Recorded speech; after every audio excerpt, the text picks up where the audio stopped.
You know, I often hear people talk complete utter shit about 3.0, calling it the worst thing to ever happen to Evangelion ever. Even though I'm pretty sure that Oscar turning into an anti-Semitic meme is probably a bit worse, but you know. So, is 3.0 really trash, or is it secretly the deepest, most captivating movie of all time? You just take your hands and use them to play these keys down here.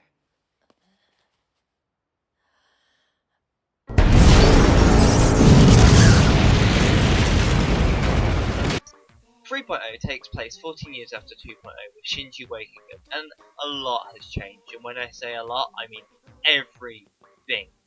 Oscar is alive, nervous, filled up. Misato is now the captain of a massive fucking ship made out of Unit 1.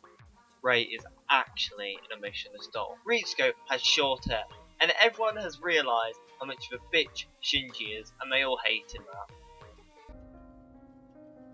What the fuck did you just fucking say about me, you little bitch?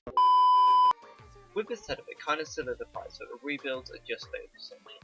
See, the original series had mainly focused on Shinji, but still had development of a huge amount of characters, which made it even. But as the rebuilds have gone on, we see less and less development from the characters, from Misato's background being told in a 30-second stylized flashback told by Kaji, and instead of Oscar's whole character background being explained, we see her playing with a doll, which, if you've never seen the original series, has no relevance whatsoever.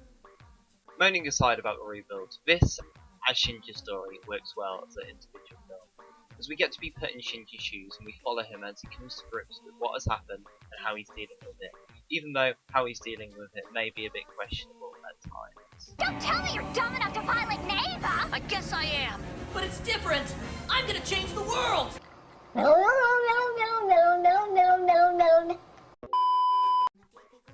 One thing this film really excels at is the animation and sound design.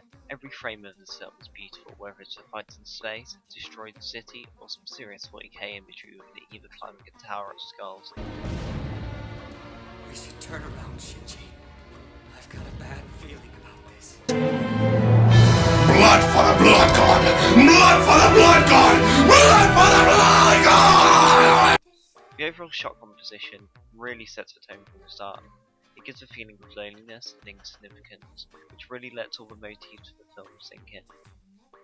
The animation is extremely fluid with no complaint apart from one major thing. The Evas. I don't know what's happened in the last 14 years, but I don't think the Evas have lost all their weight.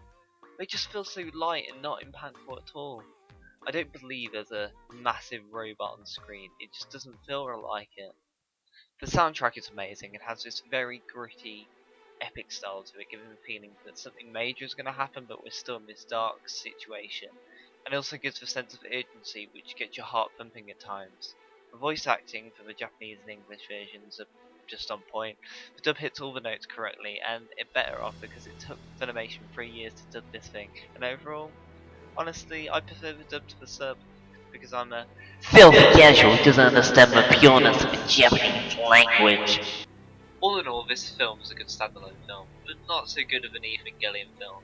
An interesting story is told throughout, but in relation to the other rebuilds, it makes no sense whatsoever. Even if 4.0 comes out and resolves the issues, it's still going to be confusing midpoint of the series. But the film is still good on its own merits, from all the points made in this video. So, is 3.0 really shit? Nah, it's good.